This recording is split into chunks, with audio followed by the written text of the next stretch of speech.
ఏంటండి మిట్ట మధ్యాహ్నం మందు మొదలెట్టారు?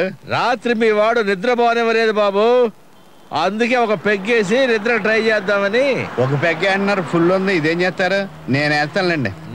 ఇంతకీ మా వాడేడి? నిద్రపోతున్నాడు. పాపం చిన్నపిల్లాడు. రాత్రి మిమ్మల్ని చూసి భయపడి ఉంటాడు. భయపడలేదు, నన్ను భయపెట్టాడు. అవునా? లేపుదేమా కంపెనీ ఇస్తాడు. అక్కడ కూడా ఉందేటి?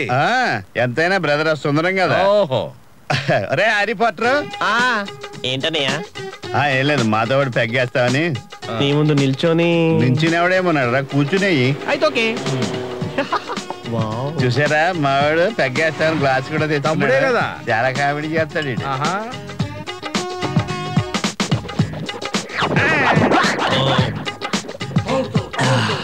అదేంటయ్యా మౌత్ వాషింగ్? బయట పూసి వేస్ట్ చేయడం ఎందుకని మింగేశా. ఈ వేళ మీకు డ్యూటీ లేదండి? నిద్ర లేదు. ఈడున్నందుకాలం మీకు నిద్ర ఉండదులేండి. ఏం లేదండి, రాత్రి పేకాడారా? ఆటలన్నీ మావాడే కొట్టేశాడు కదా. అవును, అది నీకెలా తెలుసు? మిమ్మల్ని నిద్ర మత్తులో పెట్టి మావాడు కొట్టేసి ఉంటాడు. చీటింగ్ బాగానే గెస్ట్ చేశారు. కానీ ఇప్పుడు ఒక అడవి ఉంది, అడవిలో కోతిపిల్ల ఉంది. ఆ అడవి అంటుకుంది, ఆ కోతిపిల్ల చెట్టు ఎక్కేసి. అక్కడికి ఎక్కాక ఆ కోతిపిల్ల ఏం ఆలోచిస్తుంది చెప్పండి? సారీ బ్రదర్, నాకే ఆలోచన తట్టడం లేదు. పెద్ద కోతి నీకు ఆలోచన తట్టకపోతే కోతిపిల్ల దానికి ఏం ఆలోచనలు వస్తాయి?